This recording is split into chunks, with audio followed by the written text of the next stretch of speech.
Creating New Beginnings charitable organization was founded in April 2013 and registered with the UK Charity Commission in August 2013. The aims of Creating New Beginnings is to educate and create awareness amongst the Ghana public as to autism and learning difficulties in children, and to move the public away from the thinking that it's a curse or it's a witchcraft or spiritual illness, and to also help eliminate the stigma that is attached to the children affected. Creating New Beginnings hopes that with the self-awareness, the public will then not keep these children hidden away, enabling them access to education so the children's potential can be nurtured to make them contributors to society. My name is Cornelia Boateng. I'm one of the founders of Creating New Beginnings. Creating New Beginnings came about following visits to Ghana with my autistic son, when it became apparent that children with autism were not allowed in public places.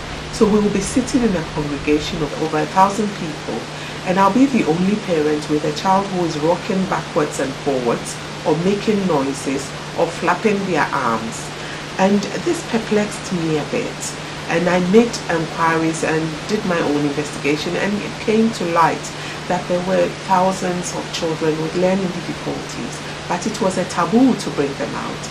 They were to be kept hidden away from the public, and this was a shocking revelation. On my return to the UK, I discussed this with three Christian friends of mine.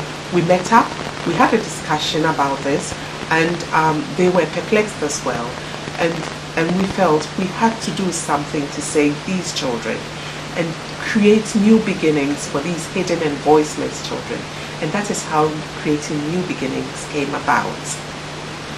Following our decision to found this charity, we started fundraising events. We then went to Ghana and acquired a very dilapidated property which needed to be converted into the school.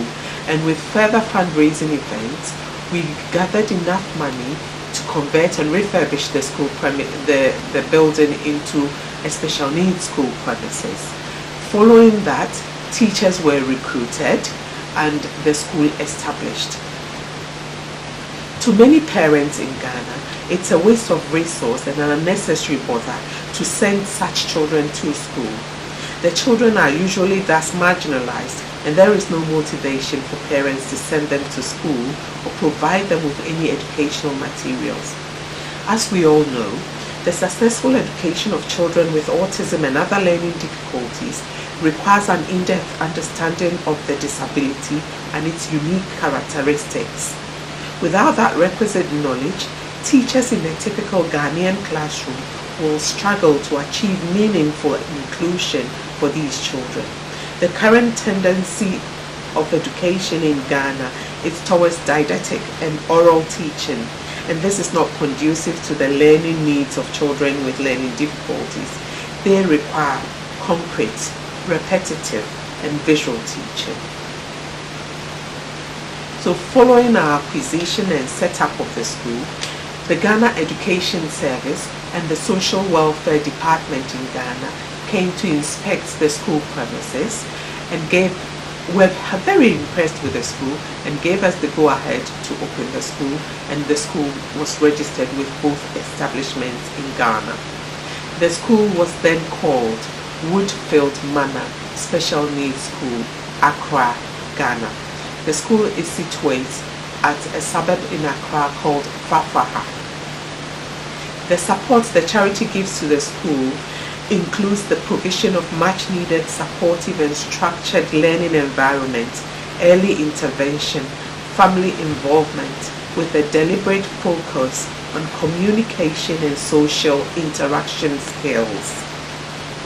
As I said earlier, the school has capacity for 30 children, and the school's curriculum was designed with the help of 3 special needs specialists, Claire Henshaw and Bonnie Beckel, both of Brent Assertive Outreach Intervention Team and the Rainbow Fairwood Center.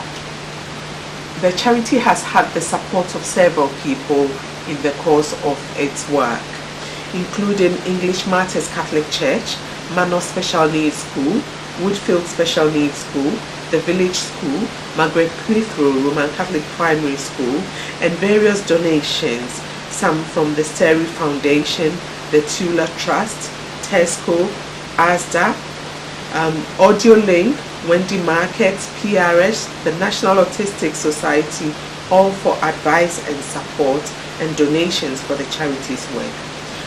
Recently in March, the British Council has approved a partnership between Manor School UK and Woodfield Manor School in Ghana for a teacher exchange program under British Council's Global Connecting Classrooms project.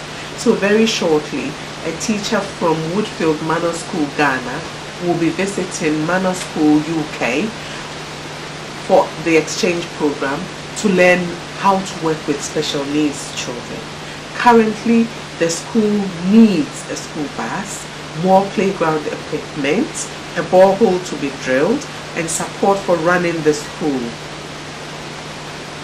We thank you for your continued help, and the charity will also continue as per its aim to raise public awareness through radio stations and meetings with groups and societies in the Ghanaian public, and advise them to send these children to school to nurture their potential, and this work will continue to go on.